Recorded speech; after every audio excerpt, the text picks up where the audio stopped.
There's a couple of examples when I first saw him. One is maybe a crude example, but when we were growing up in the 50s, we saw a black and white TV, and then color. It was like exciting to see. It was like eye candy. So, when I first saw Prabhupada, it was like the first time I saw color TV. Everything else was black and white, with shades of gray. But another example I think that's a little more appropriate is that I really feel it was the first time I saw reality, because Prabhupada actually knew who he was, and he was the only person that I knew who was in reality. He knew who God was, he knew why I was here, and he knew what his purpose was, what his, I had taken some courses in college in theater and drama, and so there was always this discussion about your inner monologue, and which gave you your motivation, why you did what you did, and being efficient with your movement. And I saw that when I showed Srila Prabhupada, that he was the first person. I could see that every movement was saturated with devotion. He didn't do anything that wasn't, even if he was just walking to see the deities, Radha Govinda in New York, he was walking to see Krishna. It wasn't just, walking in front of people. He was walking to see Krishna. Everything was devotional. And every movement, there was nothing frivolous. It was very efficient. The day before, I'd gotten Brahmin initiation, I should say, directly by Srila Prabhupada. So, which was a very ecstatic thing for me, obviously. But so, the first morning that I said my Gayatri mantra, I thought, well, I'll go down to Lake Michigan because we were in Evanston, and Northwestern University was only a few blocks away, and then Lake Michigan was there, and there was a nice park that they had built along the shoreline there, the lakefront. So I thought I'm going to go down by the lake, and when the sun starts rising, I'll say my Gayatri mantra. So I chanted down there, and I got all set to say my Gayatri mantra, and up drives the Ford Lincoln Continental again. So door opens, and out steps His loving divine grace, Srila Prabhupada. So Prabhupada was about maybe 30 yards from me. And I said, Jai Srila Prabhupada, right? And I offered my obeisances. But Prabhupada's back was to me. So then all these sannyasis got out. Brahmananda was there as well. And Satsarup was there. And so they all kind of gathered, and when everyone was ready, Prabhupada turned and started walking right towards me. Meantime, I'm saying, I got the paper slip there because I hadn't even memorized the Gayatri mantra yet, and I was saying my Gayatri mantra as Prabhupada's walking by. So Prabhupada comes by, and he says, why is he not offering obeisances? Which I had. I actually had offered obeisances, but Prabhupada, his back was turned. This was like a really important lesson for me. So he said, why he's not offering obeisances? And they said, well, Prabhupada, he's chanting his Gayatri mantra. Prabhupada said, what is the value of such chanting when the spiritual master comes by and you do not offer obeisances? Now, I didn't hear that exactly. Otherwise, obviously I would offer my obeisances immediately. But Prabhupada said that. And so, and then he walked on. So what I was doing, I was trying to get this thing done really quick so I could go on the walk. So Sudama knew me. Pragosh was on his party, and we were friends since our childhood, and so he knew me, and so I I got done with my Gayatri Mantra, and I went running up to catch up with the morning walk. So Sudama sees me coming up, and so he comes to the back of the group, and I go, "Is it all right, Marsh, if I come?" And he goes, "Why didn't you offer your obeisances?" I said, "I did." He says, "When?" He said, "When Prabhupada got out of the car, I offered my obeisances." He says, "Well, Prabhupada didn't see it." And then he told me what Prabhupada said. And immediately, like, I couldn't breathe. I was suffocating. I was like, "Oh God, what is my worth? Why should I live another moment?" So, I actually carried that for a long time. I mean, and another thing happened. Prabhupada chastised me once when I was in Vrindavan. And like 25 years later, you know, after that incident on a Vyas Puja, I wrote one offering in glorification of Prabhupada.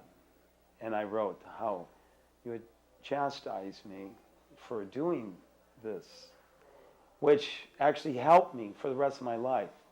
Because never, since that time, have I not offered my obeisances before saying Gayatri Mantra and after saying Gayatri Mantra. And if I'm sitting in front of the deities and the curtain opens and there's Jagat Guru sitting on the altar, I'm offering obeisances. So sometimes I see devotees, they're chanting Gayatri Mantra, and the deities open, this happened, Prabhupada, you know, and they're just chanting. And I'm thinking, you're off. What is the value of this chanting? So I wrote this offering to Prabhupada 25 years later, first of all, apologizing to Srila Prabhupada for committing an offense and thanking Srila Prabhupada. That was just a few words. It impregnated my heart with so much love and appreciation for the spiritual master that I never took him, I was never familiar or took him lightly, ever again. And even though I didn't think I was taken lightly then, but then I redoubled my determination to appreciate what it means to be in association of the Jagat Guru. When Srila Prabhupada visited Mauritius, one of the Prime Minister, Sir Siu Sagar Ramgulam, he was one of his henchmen, one of his right-hand men, was very friendly to the devotees. And Ramgulam, I mean, in Mauritius, the kind of apartheid mentality of South Africa spilled over in those days, although officially there was no apartheid. But still, most of the few French families were like employing the rest of the population. So when Ramgulam heard that Prabhupada was having white people bow down to him, they were really impressed. So they wanted Prabhupada to come. So Ramgulam asked the devotees, "You please draft a letter that will induce your spiritual master to come." So the devotees kind of gave a hint, and he wrote to Prabhupada, "Will your holiness please come and bless our island with, and please bring your Krishna consciousness movement. Head of state." Signed it and sent it. And I learned from listening to Brahmananda on your excellent tapes that Prabhupada was a little reluctant to travel at that time, but due to having been invited by a head of state, he took it up and he came, and he was escorted like right off the plane by Mr. Tilak, who was Secretary of Parliament to Agriculture, for Agriculture in those days, and very nice reception was held in the VIP lounge where foreign heads of state go through, you know. And it was the first time Prabhupada had such a reception. The first words out of his mouth, Yad Yadachras Tata Devetaro Jana. Whatever the leaders do, common man will follow. So he was quite... Actually, I'm researching to write a book on Prabhupada's visit. And throughout his visit, he was meditating on this. He gave so many instructions on how to set up a perfect Krishna conscious society. And actually Mr. Tilak, he brought about 40 members of parliament and diplomats, heads of state to meet with Prabhupada, and for about 40 minutes he gave them a blueprint of how to set up a perfect, ideal society. And then he had them send that tape back to Godhead magazine. And in January 1976 they printed a little excerpt of that. And then unfortunately the tape's lost. It's no longer in the archives. But Srila Prabhupada very nicely says that Vedic society is based on love. And in a small place like Mauritius, a perfect society can be set up. He says in a highly industrialized state, now it's no longer possible, something to that effect. But he says in a place like Mauritius it can be done. And he said we don't have to invent anything new. The example is already given there of perfect Vedic societies in the Vedic histories. And he said that a perfect society is based on love, not on law. He says if the citizens love you, then they will automatically want to follow your laws. But first there must be love. So then we must put in the center. And he said Bhagavad Gita teaches that. If we govern according to Bhagavad Gita, we'll get perfect society. It's very nice.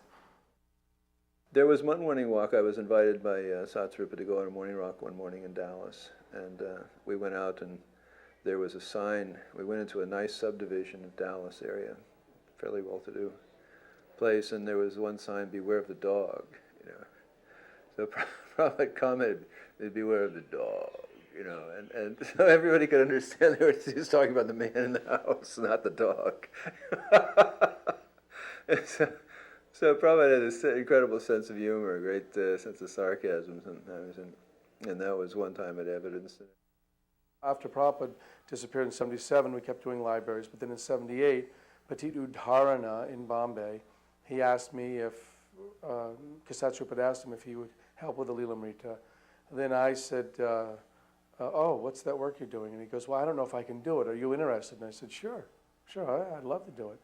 And then, then I picked it up. I contacted Satsrupa. They got me a tape recorder, gave me some money and said, okay, here's what you do. You go interview different people. Just go all over India and interviewing people. And I said, fantastic. My problem was I wouldn't stay long enough in a place, but sometimes I'd go to a place and I couldn't always meet a person. Then I'd leave to come back and meet him again. So at this time in Delhi, because there was one Pandit who was Prabhupada's first disciple, Acharya Prabhakar Mishra, and he was a Sanskrit scholar, not only a Sanskrit scholar, but also he was very cultured. He had MA, PhD, everything. And he had been actually teaching Sanskrit. And Prabhupada went to Jhansi, and he actually told Acharya Prabhakar, he said, I came here because in a dream I saw you and I knew I was supposed to come. So then I came to Jhansi, and then that's when Prabhupada says, I met you for this reason. And so then he was there. He was a very cultured man. I was impressed by his demeanor. He was very well clean-cut and very well behaved and very articulate because he was a scholar. And Prabhupada, when he was there with him, they would do bhajan together. They'd actually go out and they'd do Rath Yatra, small Rath Yatra. They'd go do programs in other cities and everything around the area, small villages. And Acharya Prabhakar said that one night he had to go to Delhi. It was actually Krishna Janmashtami. He had to go to Delhi. He came back, took a little rest. Then he woke up. It was 1 a.m., and this was 1954, Janmashtami. And he said that he could hear Prabhupada playing Mridanga in the temple room, and it was very ecstatic. So he went upstairs, and when he saw Prabhupada there, Prabhupada was bouncing around the temple room doing kirtan, and he was wearing this long garland all the way down to his feet. And Prabhupada was just in total bliss chanting. So Acharya Prabhakar was watching this, and he thought it was very strange because these were Kadamba flowers, and Kadamba flowers aren't real common in Jhansi. They're very rare in that area. And but the other interesting thing is Kadamba flowers are usually about this big, about the size of a golf ball.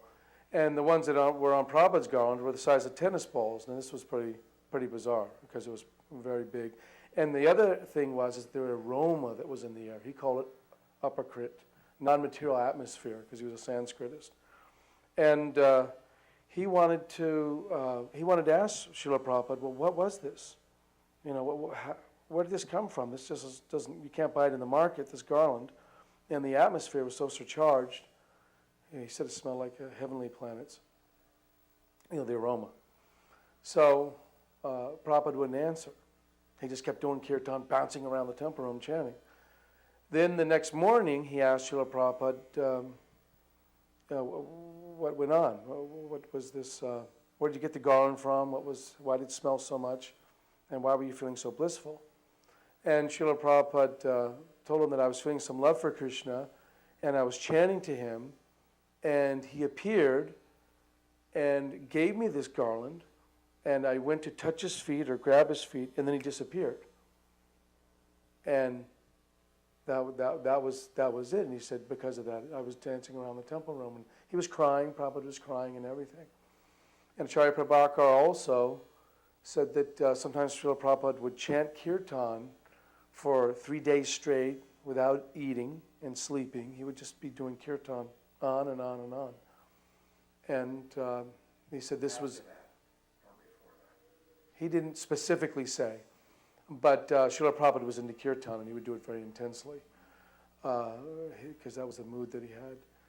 And the reason why I'm mentioning this is that it's important because this was showing how Srila Prabhupada sometimes would do his bhajan and how so intense he was in doing it. Because ordinarily as devotees, we'd never heard that like Srila Prabhupada would be chanting for 2 or 3 days straight. We heard that sometimes he wouldn't eat for long periods of time, especially near the end. But here he was actually doing kirtan for a long period of time without eating and no sleeping. And then that was remarkable. And the other thing is the result of his bhajan, and the result of the bhajan was that Krishna had appeared. And so I was taking it to heart that what Acharya Prabhakar was saying had some validity to it, because just the nature of Acharya Prabhakar, and he was very believable. And that basically was it with Acharya Prabhakar. There's a lot more. You can read it in Lilamrita, but there's more detail also. But that was very enlivening to hear. Well, Srila Prabhupada told us that Late Prasad Thakur, who was the brother of his spiritual master, Om Vishnupad Srila Bhakti Siddhanta Saraswati Thakur, became strained at a certain time. They parted ways. Otherwise, for a while they were together. So, Srila Prabhupada made a courtesy call to see him. I had been sent to go there ahead of time to find out the situation with Bhaktivinoda Thakur's birthplace, because he was living in a place called Dwadasa Mandira at Birnagar. And this is called Dwadas Mandir because there's 12 like Shiva temples, all very little, small, beautiful little temples lined up in a row. And that means where you get the Dwadasa Mandir. And Bhaktivinoda Thakur spent a good section of his childhood there. There's a tree under which, mango tree under which he was seated. And it's a very beautiful place. And so we went to see, so I had initially talked with Lalit Prasad Thakur, and he was agreeable that ISKCON could do something. So then Prabhupada went there and discussed it with him. And it looked like they were going to give us, he had a big, I don't know exactly what the acreage is. Maybe it's like 25 acres of land, and maybe they would give us about half of it. where we could have a temple and do something for Bhaktivinoda Thakur's birthplace, which was on the side of a little pukur, a little water reservoir. And but the actual birthplace was a small little temple, which the door was broken off and it was in ill repair. And Prabhupada was practically crying when he saw that. So initially it seemed that things were working out.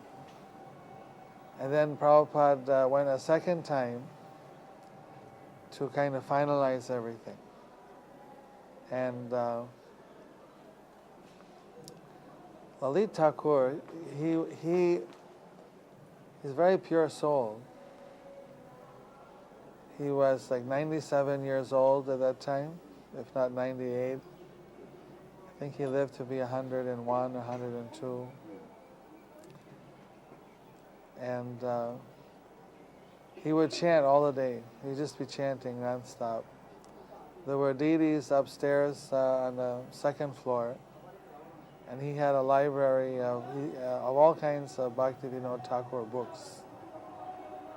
And he had some disciples. It seemed one of his more intimate disciples was a very elderly lady, maybe in her 60s or 70s, who was called Bhakti Ma.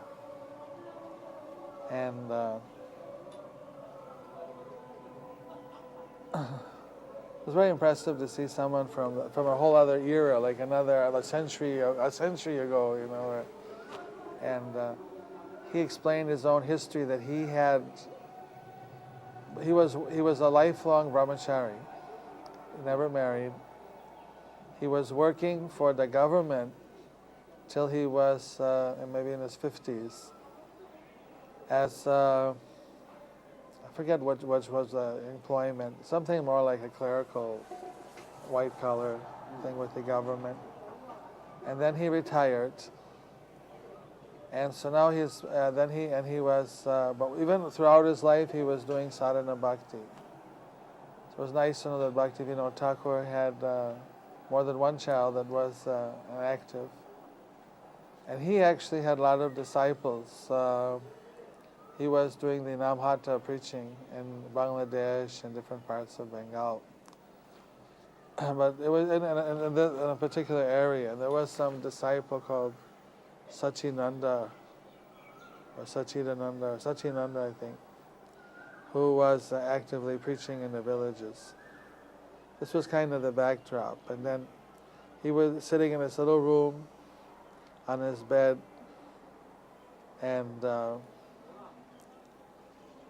he didn't move at this age. He didn't move much. Even he was bathed in his bed. I think he went to bathroom in his bed, and they would brag that even though he would go to the toilet there, it smelled like roses, which is not the normal. You experienced that? I experienced that smell.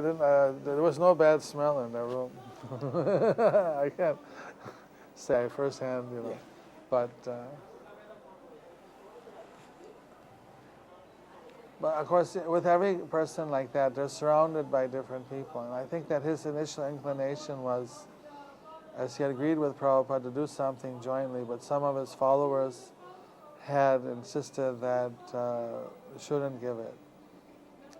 That's the impression I got. And the second time when Prabhupada went there, we were driving on the way to Calcutta and or Mayapur. It's about an hour drive from Mayapur. Then Prabhupada was given a seat, and he was discussing about developing the birthplace of Bhaktivinoda Thakur.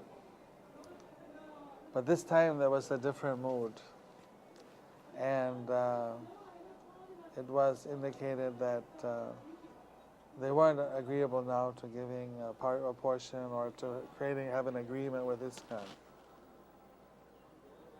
And it was obviously they didn't have the capacity. They do some village preaching. They were enthusiastic in his presence to do some things, but it wasn't. They didn't have the capacity or the wherewithal to actually develop the birthplace of Bhaktivinoda Thakur.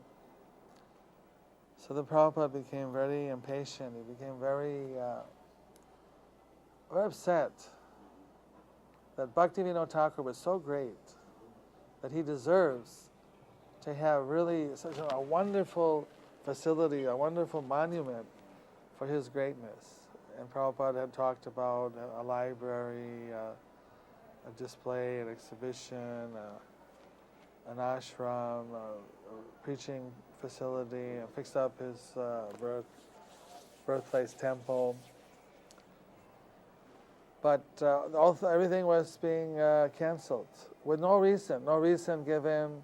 Okay, if they could do it was one thing. So then Prabhupada, he suddenly became very intense in a very loud voice. He was saying, isn't it sinful? Isn't it sinful if somebody can develop the birthplace of Bhaktivinoda Thakur, but you're not allowing? Or was it the opposite? Isn't it sinful that you cannot do it?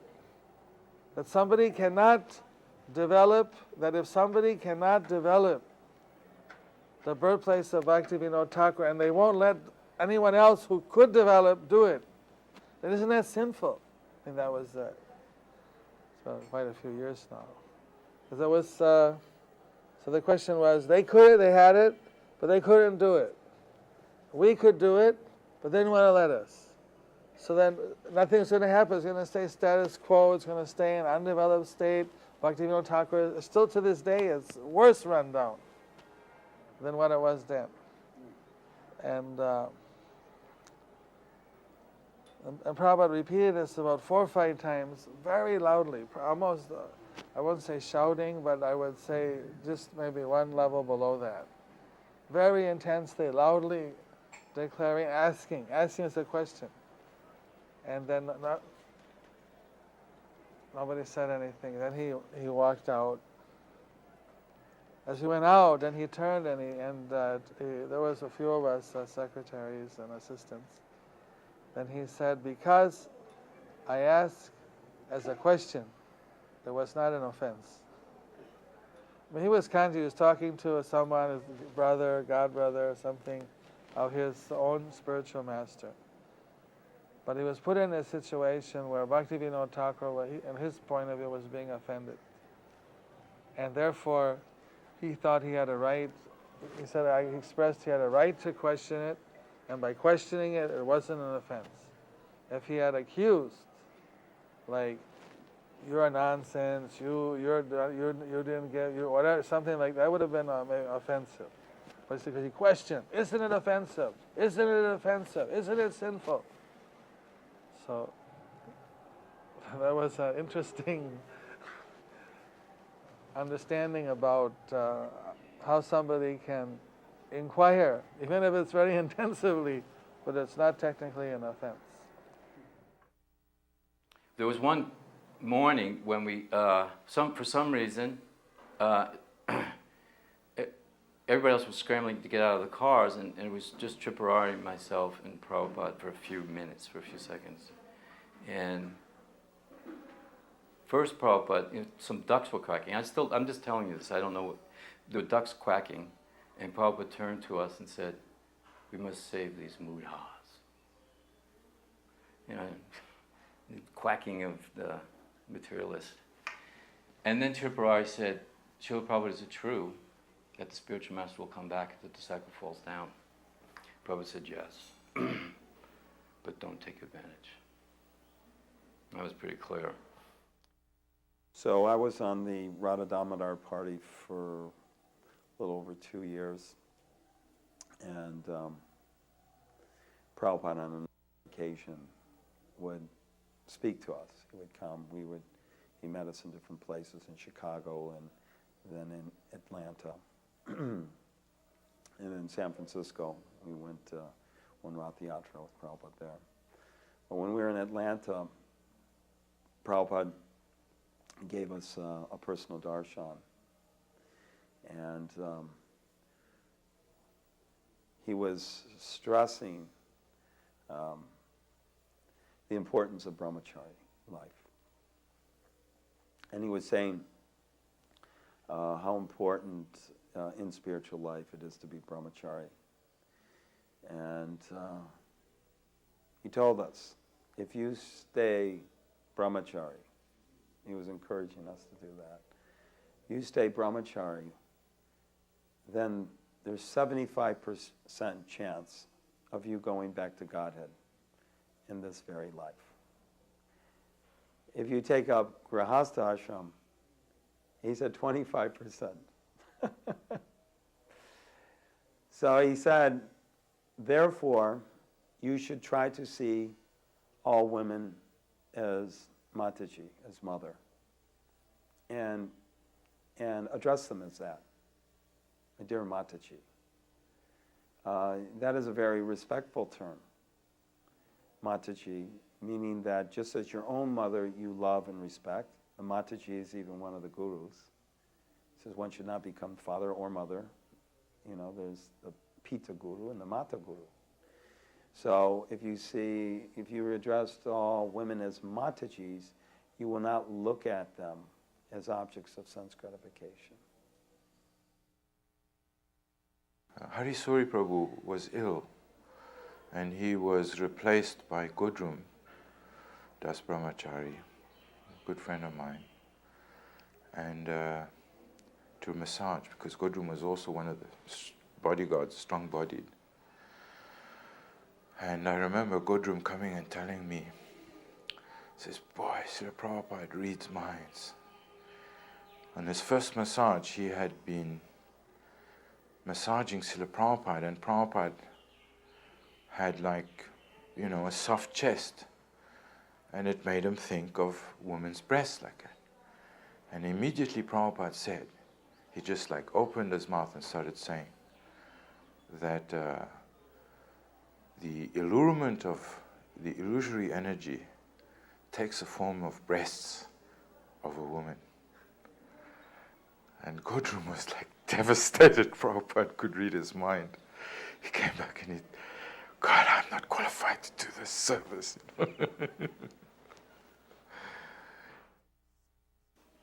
So Prabhupada pointed to the skyline with his cane, and he said, you see this city? Not just this city, but all cities. Very soon they will collapse. And he said, and then Prabhupada asked us, do you know why? And Tamal Krishna immediately, there was maybe a hesitation, not everyone was wondering, but Tamal Krishna pretty quickly said, because they don't know how to grow food. I think everybody else was searching for some esoteric reason, and he gave a practical reason, and Prabhupada said yes. You know, which is the import of the whole purpose of our farm communities, which we still, you know, still are trying to, you know, grasp. Prabhupada came out and sat on the Vyasasan, and the devotees were in a particularly ecstatic mood that day. And so they chanted for almost an hour. He said it was a huge Guru Puja, and they just chanted and chanted and chanted. Everyone was dancing in ecstasy. And so at the end, they offered their obeisances, and Prabhupada did the Jayom prayers, and then Prabhupada spoke, and he said, if you do this Guru Puja every day, you go to this Guru Puja every day with your God brothers and God sisters, he said, then any difficulty that you have between each other will be immediately dissipated. He said, any problems you have between each other will be resolved by the performance of Guru Puja. So Prabhupada stressed the importance of it, and I've also had personal experience that when you do really get into Guru Puja, you really appreciate your God brothers and God sisters, and especially you appreciate Srila Prabhupada. Sometimes we would, I'd had the good fortune to ride with Srila Prabhupada from Calcutta, and sometimes I'd be here in Mayapur waiting for him to come. So on one occasion, there's a whole caravan of cars, and we're going out from Calcutta, and there's a little place, a little mango orchard. Used to be a big mango orchard, but what's left of it now is still there. little piece was purchased by a devotee. And that was always Srila Prabhupada's favorite picnic spot. Every time he would stop there and have his breakfast, leave early in the morning, stop and have a breakfast picnic.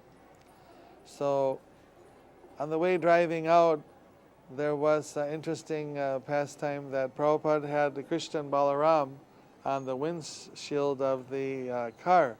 And so he asked the devotees, well, who is more powerful, Krishna or Balaram? And then some said, well, Balaram, he's the more powerful, he's the older brother. And then some were saying Krishna. And then Prabhupada said, well, see, Balaram has his hand on Krishna's shoulder, so Krishna's holding up Balaram. So he's more powerful. And then we got to the mango orchard. And this time, one of Prabhupada's godbrothers, Damodar Maharaj, he was coming with us.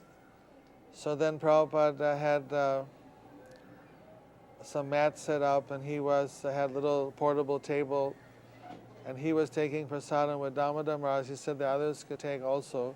We were a little off the grass mat, kind of in a distance around.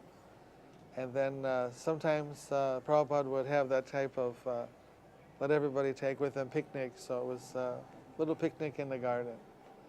And I just remember one little thing is that after taking the fruit, he had some fruit, he gave Damodar Maharaj some fruit. Then he asked that he can serve Damodar Maharaj water. But Damodar Maharaj said, no, but after fruit we shouldn't drink water. And then Prabhupada said, no, but what you can do, the secret is you take a sweet. You take a sweet, then after sweet you must take water. And it doesn't, because if you just take water after fruit, it washes all the nutrition of the fruit out. But if you take a sweet, he said, then that somehow caps it, and you can take water after that, and your fruit nutrition won't be washed away. So something to remember when you get thirsty after taking fruit. Just take a nice Mahaprasad Sandesh or Rasagula, remember Srila Prabhupada, and chant Hare Krishna. And then drink water. And then drink a little water, yeah. Another question I remember was Tripurari. There had been this discussion that about by shaking the hands of the karmis when distributing books, that you're getting karma or something. And Tripurari mentioned it to Prabhupada, and Prabhupada said, I hope not.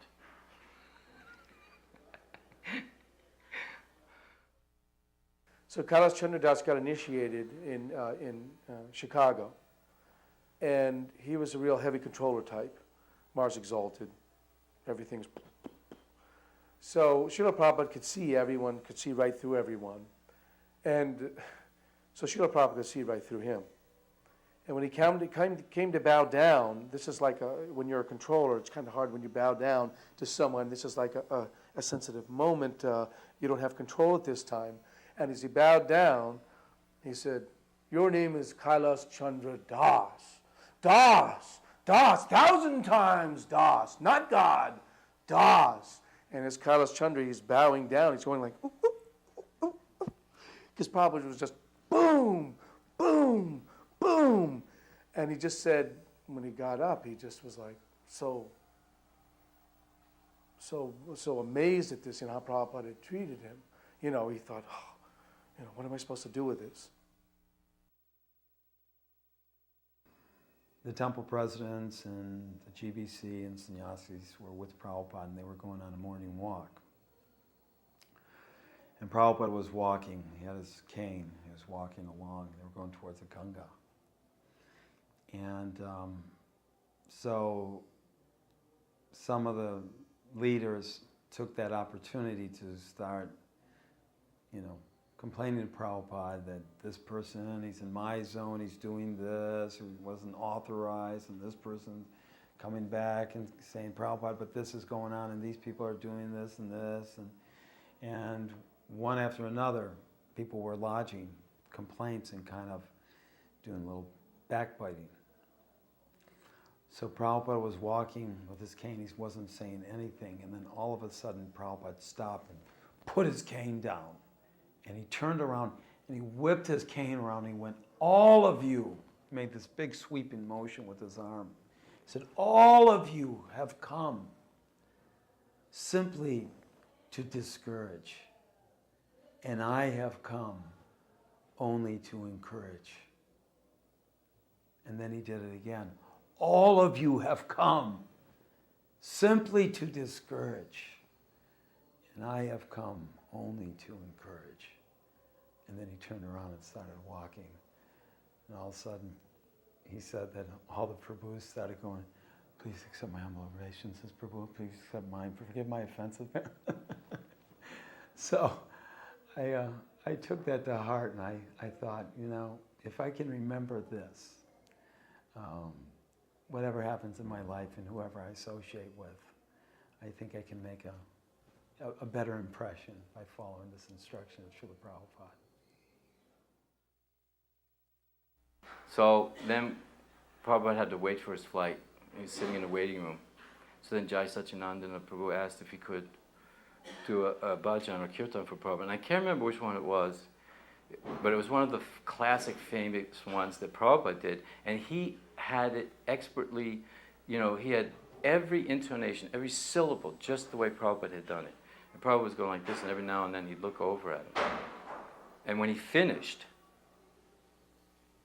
Prabhupada leaned over and said, you listened very well, which I thought was very interesting. He didn't say you chant very well, he said you listened very well.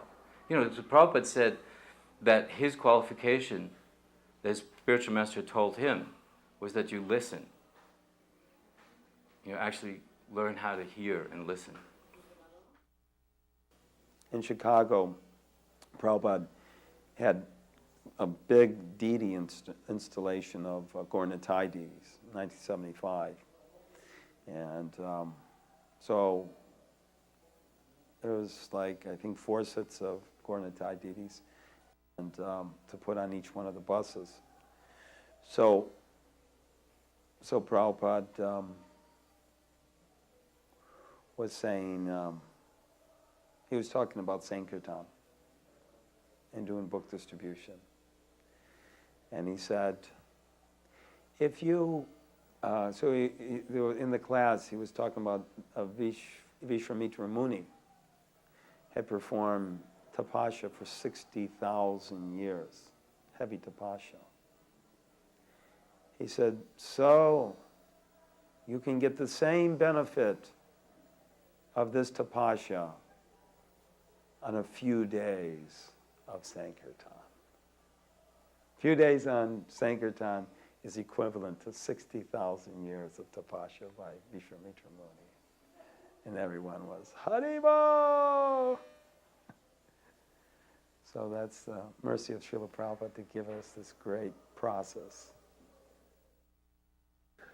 As Gurukula closed down in Dallas, everyone knew they were going to move, and so I was in the position of okay, I was going to try to do another service. I was going to start looking for another service. I've been doing Sankirtan there and temple cleaning and so forth. And so I started writing a proposal to the GBC about making films, and I put that together and passed it on to the GBC. And then GBC was non-committal, naturally, and so I started going directly to Prabhupada because the GBC just wasn't dealing with it. And I spoke with him in Vrindavan. And he was never very enthusiastic about my making films. I wrote him some letters, and he said, Hitler and Napoleon, all these different people, all made so much propaganda. And then what happened? Nothing happened, it's they're over, they're finished. So he was just, he was emphasizing book distribution. And I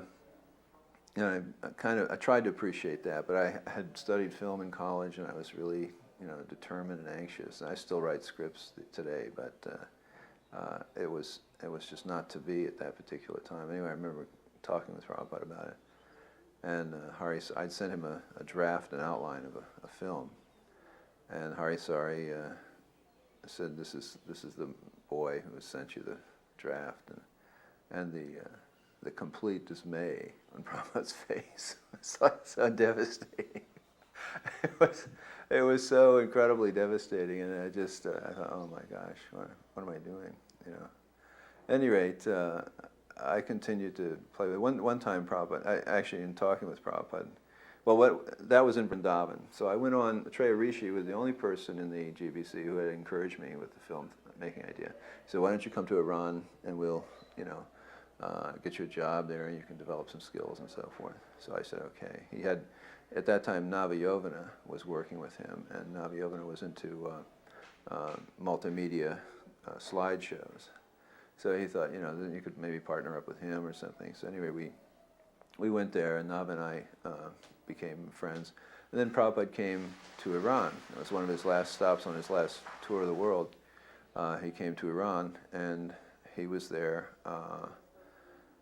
And we were, you know, again, I presented the idea of the film and talked. I think that's where Prabhupada actually showed so much dismay. Anyway, and in Vrindavan, actually, he said, "Who is stopping you? Who is stopping you from doing this?" You know, and I could understand. He understood me very, very well. That I had my own limits, my own stops that were holding me back from doing what I supposedly said I wanted to do. So it was a very amazing experience. I had another experience in India. First time I came to India in '76 at the Delhi Pandal, and this is a very kind of comic experience with Prabhupada. I was always getting chastised by Prabhupada. It seemed like, you know, one time I went to sit down in Vrindavan, and Prabhupada gestured, you know, cover your feet, you know. So I covered my feet. And then another time I went to sit down, and before I even got down, he's, you know, gesturing again, cover your feet. You know, he remembered my faux pas. At any rate, in Delhi, a very strange thing happened. It was a big pandal, and Prabhupada went backstage at the end of the pandal. And I had been assigned to kind of, you know, one of the bodyguards, there were many of them, just to kind of keep the crowds back from. So as I was standing about here, these two girls from the side, you know, on my left, just kind of dove at Prabhupada's feet when he got to be about as far away as you are, you know, about, seemed like 6-8 feet or so. They just dove like dive bombers or something, you know, for Prabhupada's feet, which, you know, is the Indian thing. So Prabhupada was coming with quite an entourage behind him, and I thought, oh my gosh, these people are going to trip Prabhupada, and all these people are going to fall over Prabhupada. You know, it was like the weirdest story. And so I went down like this when these girls were diving, you know, like, you know, just hoping to kind of grab them in midair. I never even touched them. I never got, you know, close to them. But Prabhupada said, "Why are you pushing? Why are you pushing?" And I thought, oh God, you know, and I just, everybody stopped. Everything stopped, you know. They're talking about like 100 people back there, you know. And Prabhupada's looking at me, you know, just totally angry, totally upset. Why are you pushing? So every time I ever pushed anybody after that, I remembered that situation. And, oh my gosh, he was just giving me a warning or something. But I actually, there was no intention to push. I didn't push the girls. They just dove. And I was just trying to restrain, but it was useless. So anyway, I went to kind of semi-conscious state, wandering around. And then Dayananda, I think it was Dayananda, came up to me and said, "Well, you really got the mercy. Wow, you really got the..." I thought, oh, is that what it was? I was like relieved. Anyway, so many of these experiences, I guess, is with the films and the dive bombers, the dive bomber devotees, and just the covering the feet thing, and letters about filmmaking and so on, and personal chastisements, the misconstrued massage. So, all these things they just. Krishna just arranged. I guess I just had more intense false ego than anybody else, and he just arranged that I would get smashed by my spiritual master. And for some time, I kind of took it in a negative way. Especially when my sadhana started to slide a few years ago. I just started thinking, well, you know, it was like with the Smothers Brothers. Mom always liked you best. You know, he didn't like me that much, and you know, I made up a lot of stories, and But ultimately, I can understand that that's my story, and that Prabhupada, the conclusion I came to after some soul searching, that Prabhupada really loved every one of his disciples, no matter what their faults were, their problems were, and that he wanted them to go back to Godhead, otherwise he wouldn't have bothered to come in the first place. And if he showed some exasperation with us, that was really quite good for us to try to get our act together a little better. And I feel, very, very blessed to have had Prabhupada's association in that way, If he had just encouraged me or flattered me or something like that, I would have probably doubted his perceptions even more. How self-doubt works. Anyway, so he gave me such an incredible, life, all the things that I've been able to do in ISKCON, places I've been able to go, and just the basic service, the sadhana, the programs, the chanting, everything, the association of devotees. Nobody could ever offer that, I don't think, to anyone else unless he was, pure personality, totally pure personality. It's just not, it's not forthcoming from anyone who has any taint of greed or selfishness. So that's practically the glorification I have for Prabhupada, is that he was, for all of us, he was such a wonderful beacon of light as to what Krishna wants for us. Krishna wants us to reappear in the spiritual world too. And Prabhupada's concern and efforts show us that. I had just become temple president in 1976. Balavananta was now a GBC, so I became the temple president. So I'd always been used to being like, having an older godbrother there, and I just felt like I had risen to my level of incompetence, as you say. And I was thinking, why is everybody going to say because of me, And I just felt alone, like I needed some older godbrother's guidance. So I was meditating like that for a couple of months, and then I was going to have a chance to, go and see Srila Prabhupada for the Rath Yatra in Manhattan, in New York. And so I was going to get up the nerve and just say, look, Srila Prabhupada, I'm really honored by this opportunity to serve as a temple, but I think maybe think about someone else. I don't know if I'm competent or ready.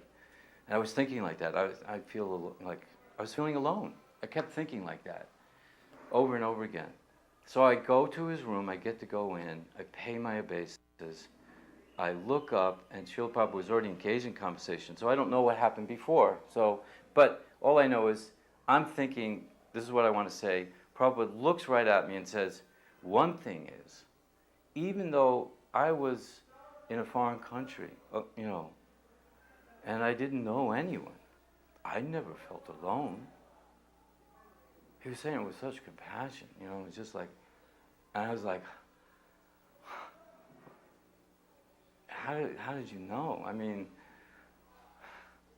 he said, as long as I was following my spiritual master's instructions, I knew he was in my heart.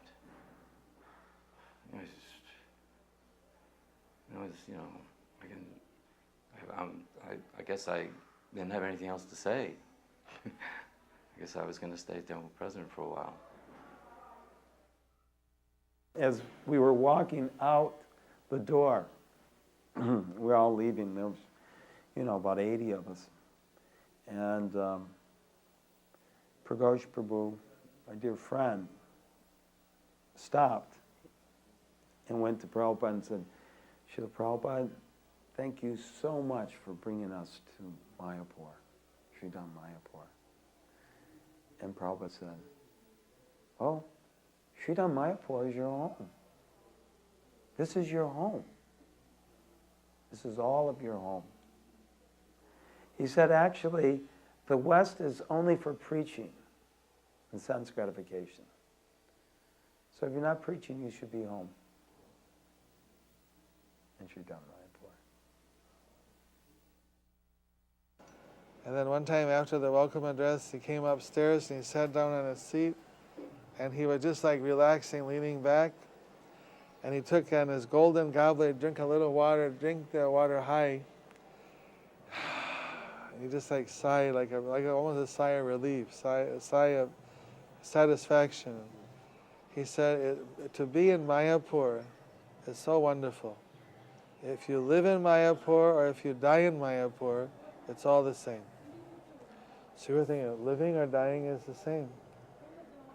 How is that, Srila Prabhupada? I said, well, Mayapur is the spiritual world. So if you're living in Mayapur, you're living in the spiritual world. And if you leave your body in Mayapur, if you die in Mayapur, you go back to the spiritual world. So both the same.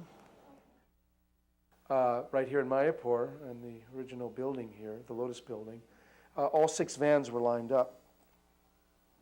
And Srila Prabhupada was on the morning walk. He'd go out to the main gate, and then off to the left, to the right, and he'd come back down the main road there at that time, which is the main walk now to the main gate. And so I was feeling quite ill. I had diarrhea, so I was feeling quite weak. I said, well, look, I won't fall asleep in class if I get some rest before class happens. I don't want to fall asleep in front of Srila Prabhupada. I don't want to fall asleep. So I said, now, if Srila Prabhupada came here, which van would he look in? The disciples thinking, oh, okay, I'm trying to outwit the spiritual master here, or think on his level. And so I said, well, okay, he'd check Gargamuni's because that's the first one. He's coming from this way. He'll check Gargamuni's first. He might check the last one, maybe the middle one. He won't check the second one from the last because that's our van, and he won't check that. That was the library party van. So I crawled in there. I had the key. I crawled in. I went to sleep. And the next minute I know it, the door's sliding open, and I see Gargamuni and Prabhupada looking at me. And Gargamuni just had thunder just was burning me. And I just looked up and I was saying, oh my God. So I just offered my obeisances. And I just said, I'm sorry, Srila Prabhupada, I'm sick. And he said, oh. And then he walked away. And I said, oh my goodness. I thought that I could outsmart the pure devotee. And you can never outsmart the pure devotee. So he knew to check the second van from the end. So I learned from that. You can never outsmart your spiritual master. So that was another extreme learning lesson from Srila Prabhupada. It was the full moon night in the Sarat season. It was, I believe that's called the Rasa Purnima. So Krishna performs his Ras Leela with the gopis. So Panchadevita Maharaj came in and said, Srila Prabhupada, you want to hear the chapters of the Ras Leela? And Prabhupada said, yes, that would be nice. So Maharaj actually sat down. It's 5 chapters, right? 5. And so he starts reading. Now it takes about 3 hours to read the full, 5 chapters. So at that time I was massaging Prabhupada's feet. Actually, I got to massage Prabhupada's feet every day after that one day. So, it's like somehow or other I fit it in like I was Prabhupada's foot massager. So there I was in Vrindavan on Ras Purnima in Sri Vrindavan Dham at the lotus feet of the Jagat Guru at Krishna Balaram Mandir, listening to the Ras Leela of Krishna and the Gopis with his divine grace. So he's reading and reading, and I'm thinking, this is like, I can't get any higher than this, right? I was actually thinking, if I had any pious activity, I would die right now. Right now, if I died right now, that would be perfection. If I'm pious. If I had any pious credits, and of course I'm so sinful, here I am still, 25 years later, I'm still alive. But I was thinking, this is it. This is the perfection. Listening to Krishna Katha, serving the Jagat Guru's lotus feet in Vrindavan. So Maharaj is reading and reading and reading, and everyone's like listening, and I'm looking at Srila Prabhupada, and Prabhupada had his eyes closed, and then I started wondering, is he listening, or is maybe he dozed off, or and after about 2 hours, you know how in the Krishna book Prabhupada will quote different shlokas. So he made a quote, and Maharaj was reading the Sanskrit as like Priyamanani, right? And he said something Priyamanani or something, whatever. He mispronounced the word. And immediately Prabhupada went, Priyamanani. And then he went back and closed his eyes. So it was like, and again, all the hairs on my body stood on end because Prabhupada was in rapt attention. He was in samadhi. He was just absorbed in hearing the pastimes of Krishna from his own Krishna book. And so at the end, Maharaj said, Prabhupada, maybe we can do this every night. He said, yes. We're simply here to enjoy. Before reaching that place, an amusing incident happened was they forgot to bring Prabhupada's prasadam tiffin. So I think it was someone, Tamal maybe. I had asked Hari Sori if it was him. He said no, he didn't remember that. We came back to the second class to us and asked us if we had anything that Prabhupada could take. So I had purchased some fruit and we sent that. And he told us this following story, that when Srila Prabhupada had been informed that his prasadam tiffin wasn't there, so he just didn't say anything. But then as the train was pulling out of one station, one samosa wala was going by the windows, garam samosa, garam samosa, garam samosa. And just as the train was pulling away, Prabhupada put out his hand and stole a samosa and popped it in his mouth. And then afterwards said, a sadhu never goes hungry. So, very lucky. Samosa wala was missing one samosa like that. About my initiation, first initiation, Kirtananda Maharaj gave a lecture before the actual fire yagya. I think he actually performed the yagya as well. Prabhupada was sitting on the vyasa sign. And he gave a lecture, Prabhupada wanted him to speak on the 10 offenses. And at one point, Kirtananda said, and you can chant any name of God. And Prabhupada said, any bona fide name of God.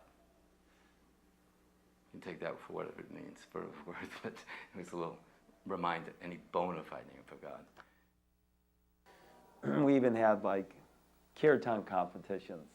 Remember, one temple would come up, Chicago temple would do their thing, LA would do their thing, the Radha Damodar party would do their thing, London would do their thing, like that.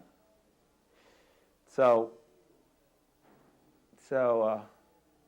everyone was very fired up about chanting. But there was one of our god brothers who didn't like it. So he was up in Prabhupada's room, and the Radha Damodar boys were up there. And so he said, Prabhupada, it's getting pretty crazy out there. All that dancing and like wild men. It's just completely crazy. Prabhupada stopped and went, yes. When you become a lover of Krishna, you dance just like a madman. So all the Radha Damodar boys went, Haribo!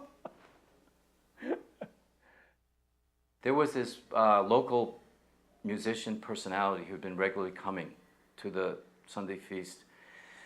He was in a local. He was a drummer in a band that had in the South some recordings and airplay and things like that. But he was always coming.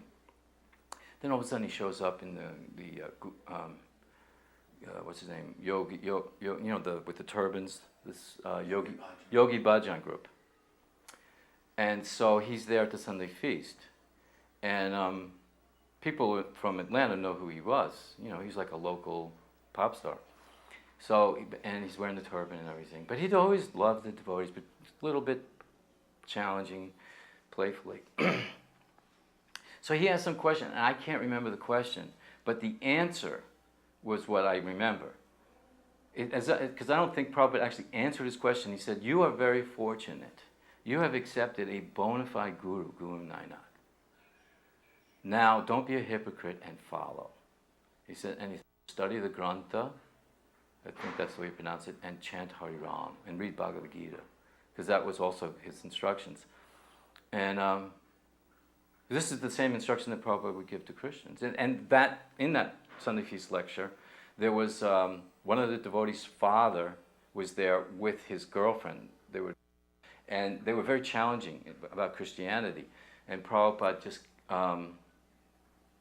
he said basically the same thing, that we accept Lord Jesus Christ as our guru. And he said, so you should follow your guru. And they said they did. And he said, "Do you eat meat?" Yes, you should follow the 10 Commandments. And they said they did. And they said, "Well, what about thou shalt not kill?" He said, "We don't kill." "Well, what about, do you eat meat?" And it was, Prabhupada handled them very well. I kept thinking at that point, it's like Prabhupada had said, "I can speak like this because I'm an old man." He was very, but you cannot, maybe sometimes. Prabhupada was very expert at receiving guests. One time in Mayapur, he was teaching us that the Gaudiya Math, they're very expert at taking care of guests. But we are not so expert yet. So he said that you should take very nice care when a guest is there, feed them nice prasadam, give them personal attention, ask how they're doing, ask what they need. And then a big VIP came, a commissioner from the government. So Prabhupada said, "I'm going to show you now." And then he sat there and he was saying, "Give him more water, give him more rice, give this." And the person was so flattered that the Acharya is personally overseeing my meal.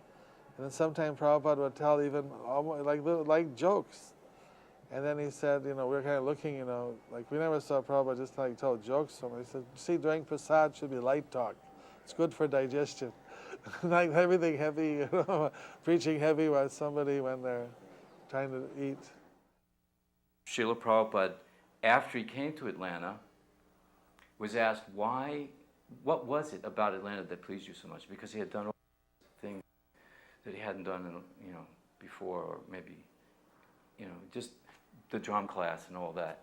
And he was definitely very pleased. Everyone could see it.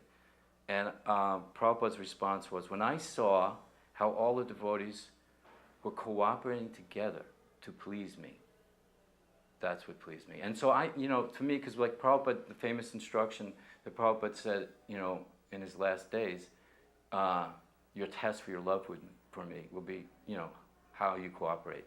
So I think if we can reflect on those past, for me, those 3 days was a time, because like for one instance, that was a time in our movement. Of course, we didn't have the other issues that we have now, but there was the Radha Damodar book distribution, Brahmachari, Sannyas versus Grahastha. So they were all there. And as a matter of fact, I believe Tamal Krishna introduced each Brahmachari to Srila Prabhupada for the first time up in his room. It was very sweet. But during the Sunday Feast lecture, one of the Brahmacharis in the question and answer period asked Srila Prabhupada, "What pleases you the most?" And this was like, it was this hush, a pregnant pause. This was it. Everyone was waiting. And Prabhupada he's like sort of chuckled, he just, "If you love Krishna, if you chant Hare Krishna." And it was just, I still get goosebumps thinking about that one, So Bhakti True Swami,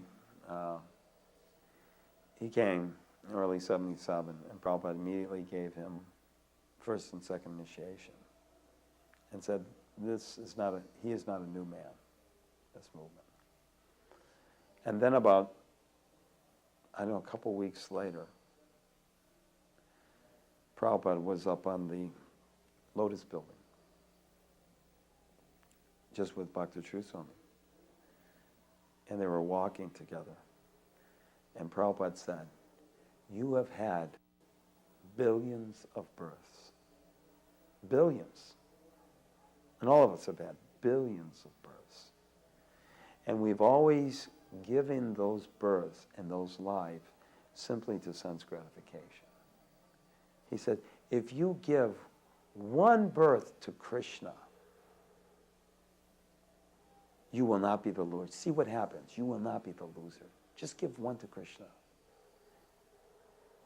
And he said, and if you're not satisfied, you still get more births. I mean, Prabhupada was like, matter of fact, it's just like saying, the sun rises every single day. So Prabhupada is also looking at the transmigration. You'll get more births. Don't worry. You can get billions of births. But give one to Krishna and see what happens. And so, like, a week later, he took sannyas. And he's maintained his sannyas vows ever since by giving this one birth to Krishna. So, at any point in time, you can give the birth to Krishna. That's what I'm hoping. Dadi Bhakshadas was albino body, Prabhupada disciple. Very innocent, very boyish-like, small. And he was on a morning walk. He told me this. He was on a morning walk, which would go, in Kartik, they'd go around the temple. And Prabhupada said if you do circumambulation around the temple, then it's just like seeing all the holy places. So as they're going around, Tamal Krishna is there, all the heavy sannyasis, Tamal Krishna, Adi Keshava, all these different sannyasis are there. And Dadi Bhaksha's way in the back. And Srila Prabhupada was talking something about Krishna. And so Krishna likes sweets. And the Dadi Bhaksha from way in the back interjects, Srila Prabhupada, I like sweets. Everything stops. Everyone turns around and looks. And you can just see the arrows from the sannyasis. You're on, what is this? Prabhupada said, so your name is Dadi Bhaksha. He was initiated on the spot. Dadi Bhakshadas. And everybody went, Chai Prabhupada! On the spot initiation. It was like, it was complete, perfect. Yeah. Prabhupada was like that. Soft as a rose, hard as a thunderbolt. Soft as a rose. You thought the thunderbolt was coming, and then the rose. Initiation on the spot. Srila Prabhupada, gave the instruction that after we did the plays, he said, you should do more of these plays on that same standard. That will do good for you and for all who see. That standard was, I took it to mean that, one, it was directly from his books. I don't see anything wrong with anecdotal that are also from his analogies, those types of, but this was a pastime directly from his books, and it was well rehearsed. So for all those temple presidents out there, they need to be rehearsed. The spontaneous plays. Prabhupada himself said that he was in a play that was rehearsed, I think, if I remember correctly, was 1 year that they rehearsed it. This one was not 1 year, but we rehearsed almost every day for several weeks. And we did a dress rehearsal the week before. So that's what I think the same standard means. Yeah, I remember one time, Prabhupada called Bhakti True Swami over to him and came to him very humbly serving Prabhupada. And Prabhupada started talking to him in Bengali. And then Bhakti True Swami started laughing, and Prabhupada started laughing. And I was like completely obvious. They were sharing this really intimate Bengali moment. And, that sweet smile that Bhakti True Swami had, and Prabhupada was smiling and was enjoying this like rasa with them. And I was thinking, He's so fortunate he can talk directly to Prabhupada in his native tongue.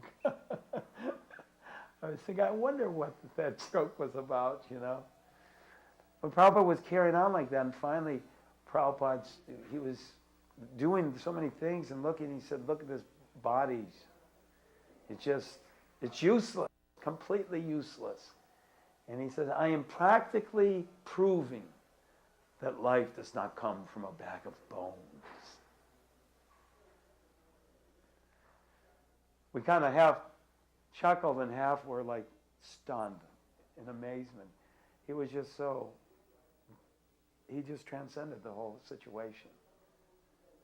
But just defying the logic of science and practically proving that life does not come from a bag of bones. No, there was one thing that was very heart-melting that happened in Bombay. It was 1977, because we were in the library program, so we were getting a lot of interviews and book reviews. Interviews and book reviews. I mean, but people would write reviews. So Vyasky had collected a lot because there was Mahavishnu, Prabhavishnu, myself, Bir Shringa, all sannyasis now. And so we had taken Yagyadas, Nrsimha Chaitanya, and Abhinanda, of course. Prabhupada had taken these reviews and of his books up to Srila Prabhupada. And when Srila Prabhupada started reading them, Prabhupada started crying. Now, for a disciple, that is the utmost thing if you can do some service, where Srila Prabhupada started crying. So when Gargamuni came back and told us, I mean, that is like the most, you feel successful, you've done something in your life that is very pertinent, very successful, you could say. You feel complete.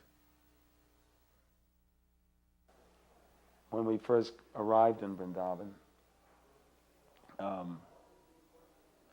it was the day after, or maybe it wasn't the day after, actually. Anyhow, we arrived in Vrindavan and checked into the guest house, Krishna Balaram guest house, Govardhan Das and myself. And we were in our room like 3 minutes, and we heard a knock on the door. It was Upendra. He said, Prabhupada wants to see you right away. So, you know, he asked for Govardhan because he was temple president. And they just had this magnificent wedding for Leka Shavanti, which is Walter Reuther's daughter. And, you know, it was a big splash. Ambarish was like the best man. So was Ford and Reuther, and Time Magazine covered it, New York Times, it was Chicago Tribune, Detroit Free Press, everything. Covered the whole country, tremendous publicity, and it was a magnificent preaching opportunity. And as they say, they got reviews. So Prabhupada asked, you know, see Govardhan. So we came out of the room. We hadn't seen Prabhupada yet, and we went into as you go into the room now, and I'm not sure if it was the same layout or what, but you know how it has Prabhupada's like office. So we kind of went through there. We didn't go directly in Prabhupada's bedroom. Went through the office, and then we went around through the garden, Prabhupada's garden. And we met with Tamal Krishna Maharaj. Tamal stopped and said, listen, before you go in to see Srila Prabhupada, I just want to prepare you for it. He says, when you see Prabhupada, it'll be like you've never seen him before. It's not Prabhupada robust and healthy, and you know, might be a little shocking and painful for you. He said, but don't cry. He didn't want to create any anxiety for Prabhupada. He said, don't cry. He says, and don't say anything negative. Just say encouraging things. We're just trying to say encouraging things to Prabhupada, to uplift Prabhupada's spirit, to make Prabhupada feel enthused, to go on preaching and staying with us. for another at least 10 years. So don't look shocked, don't be sad. So we thought, okay, we're prepared, mentally to do this. So we came around to the head of Prabhupada's bed, and we went to Prabhupada's feet, and we offered our obeisances, and then we stood up, and we saw Prabhupada laying there. And it was shocking to see Prabhupada in that condition. And immediately Govardhan lost it, and he had a chatter, and he covered his mouth, and he was sobbing quietly. And Prabhupada said, he smiled, and said, "Oh, who is this? Who has come?" We were standing right at Prabhupada's foot of Prabhupada's bed. And Tamal said, "It's Govardhan and Udayananda from Detroit, Prabhupada." And Prabhupada said, how are you? Is your accommodations okay? Did you get prasadam? Are you comfortable? Is everything okay? Is this nice? Is Krishna Balaram guest house okay for you? I said, yes, Srila. Govardhan couldn't talk. He was weeping. And I said, yes, Srila Prabhupada, it's first class. Thank you so much for taking such good care of us. And he said, and are the devotees in Detroit, are they happy? Are they taking prasadam? And are they happy in Krishna consciousness? And how is Lake Shavanti and Ambarish? Prabhupada asked about Ambarish. And are they happy in chanting Hare Krishna? And are they happy in Krishna consciousness? And how is the temple and deity worship and the neighborhood? Are you preaching in the neighborhood? And Prabhupada just went on, and he was just talking about everyone else's well-being. He just was like, he was in this condition that it was explained to me that the Kaviraj who was treating Srila Prabhupada had treated thousands of people with the same condition. And he said, and it's so painful that the people literally writhe in pain. It's so painful, they can barely tolerate the pain. They become incoherent. They become beside themselves, delirious. And Prabhupada was not only so crystal clear in his consciousness, but he was just concerned about the well-being of others. Never once did he say, oh, look at my condition, look at how I'm suffering, look at this. This is all due to this, that, and the other. Never once. It was just, how are you? And I was trying to, wrap my mind around how could a person be like this in this condition? So selfish. I was amazed at Srila Prabhupada's being able to transcend his bodily condition. For example, I was there when, right near the end, and the Kaviraj, they had flown up from Calcutta, one of the best. Prabhupada had a dream about this Kaviraj. And he was a really excellent Kaviraj. You could see he was dhira, he was a sober practitioner, very Brahminical like that, and very, very reverential to Prabhupada. And he was from the Sri Sampradaya, big white and red tilak. And one day he told, I got this second hand from perhaps Harisori, but he said, I had doubt that your Guru Maharaj was actually a Paramahams saint. But he said, I have assisted, thousands of people dying. And usually in this condition, when there's no more muscle and fat to cushion the nerves from being pressed against the bone, he said, people are in such agony that I have to administer morphine. And he says, your Guru Maharaj never manifests the slightest expression of pain. And I saw this, for example, in around April or so, March, April in Bombay, Srila Prabhupada's tooth had his whole jaw swell up. And like when we get toothache, we can't tolerate it. But Prabhupada just tolerated it. You never saw any difference in his mannerisms, in his way of dealing with anyone, or never complained. In fact, when the devotees, I remember that, him trying to induce him that to take care of his body, Prabhupada wasn't agreeable. It was totally transcendental of being his body. So right up to the end like that, was very, very evident that Srila Prabhupada was a successful Ashtanga yogi, for me at least. That he had totally transcended his bodily conception. And he was a true living saint. I asked Prabhupada once on one of his visits to Dallas, I said, how can we repay you? And so Prabhupada just quiet for a minute, and then he said, you can't repay me, but you should always feel very obliged, always feel very obligated. And so, that's been, for me, that has been the thing in my life, even when I don't feel very confident in devotional service, or don't feel turned on about devotional service, or allow politics to get in the way and so forth, is that I still have that obligation to my spiritual master.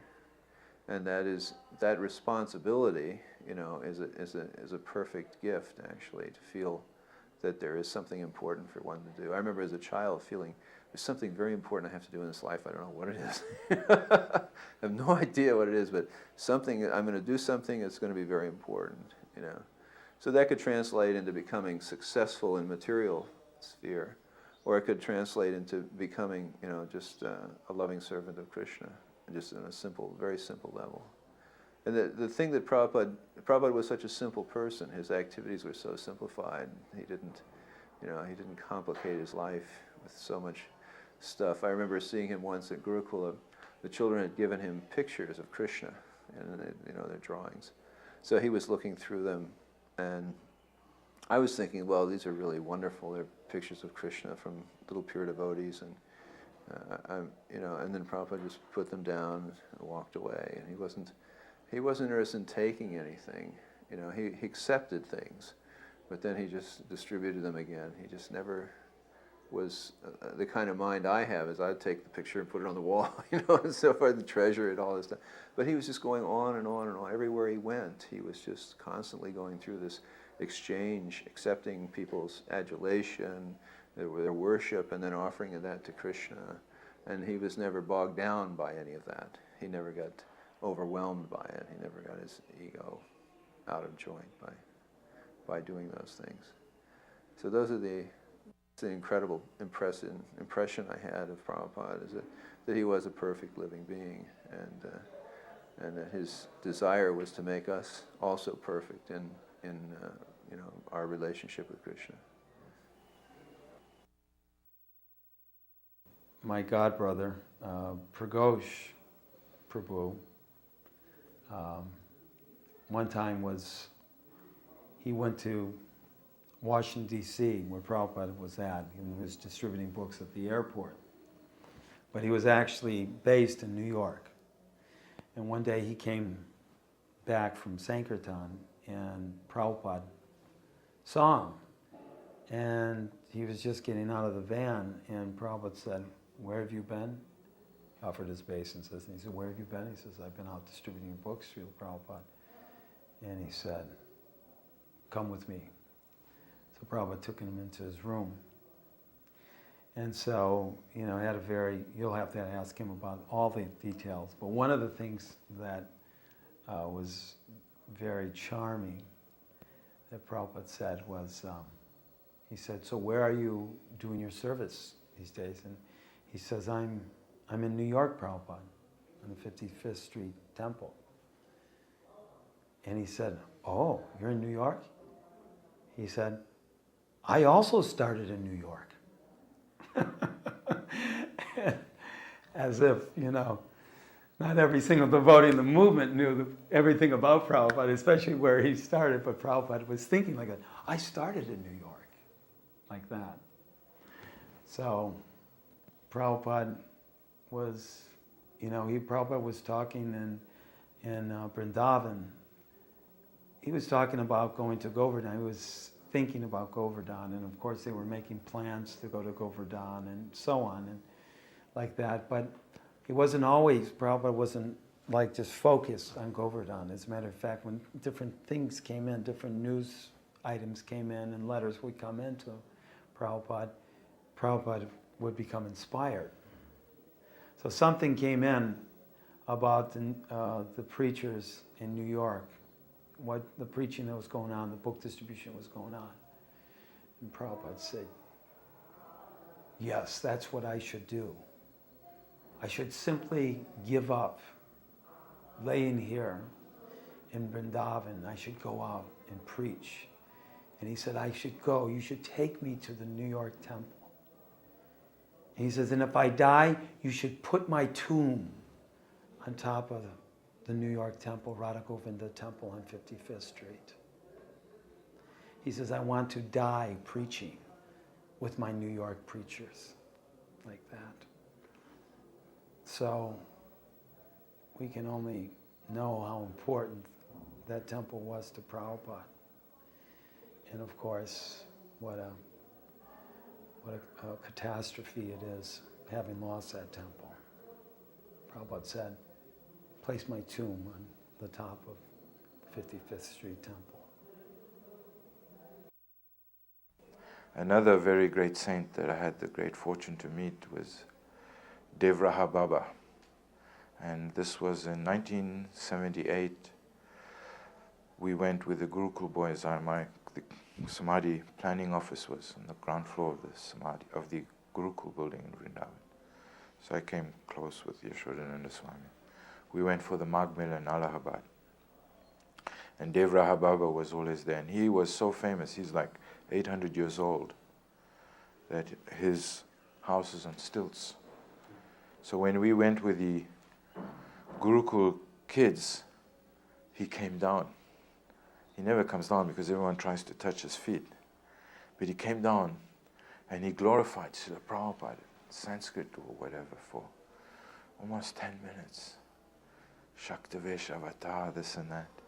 And he had all his disciples called. And he was so old, he was just holding a skin in front of himself.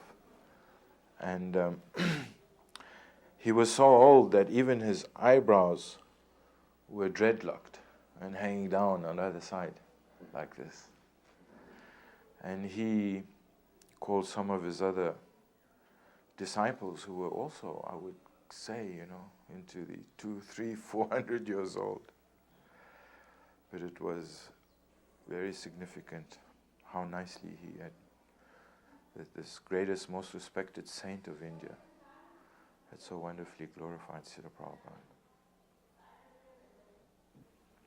A funny thing happened was when Prabhupada departed, there was like a cyclone that swept through India.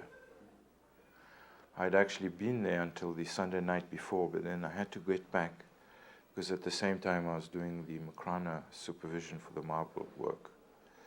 And I had to get back. I had delayed it about 2 weeks because we were all feeling Prabhupada was close to departing. But then I just thought, no, I have to go and do my service. And I got in that Sunday night, and then around 3 a.m, Siddhartha woke me up. We were sharing the same brahmachari room. He said, Prabhupada, yes, Prabhupada. Immediately got up and offered my obeisances. And I looked, and it was 3 a.m. And then Siddhartha said, oh, must be dream, must be dream. And then we tried to take rest again, and the next thing, this cyclone just swept through India. And this huge neem tree just keeled over. Wham! Just woke up the whole neighborhood there. And then the next morning we heard Prabhupada had departed. And our immediate amongst brahmacharis were thinking, wow, Prabhupada came and took his neem tree. But I remember in the newspaper, in the Bombay Times or whatever, that spoke of that very weird kind of snapstorm that had swept throughout India. And that in Madras they had a tidal wave. And on top of the tidal wave there were flames. And there was a photo of that right in the front page of the newspaper. And we were thinking, wow, how inauspicious the departure of a pure devotee, the symptoms are there.